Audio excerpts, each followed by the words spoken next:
This particular variation is very similar to adding the traditional slope batter entry.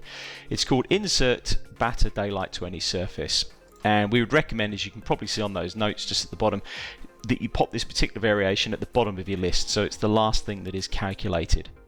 So we're going to be putting in a batter over this particular range from 400 to 500.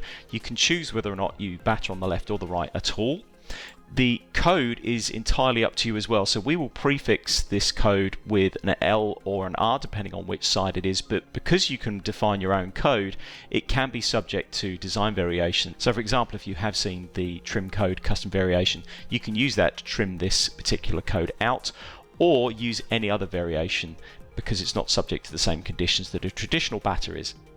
On the left side, we're going to be battering to the natural, just over here, and then what we're going to do is transition a batter from 1 in 1 at the 400 meter mark to 1 in 5. So we're going to be going from sort of 100% to 20% over that range.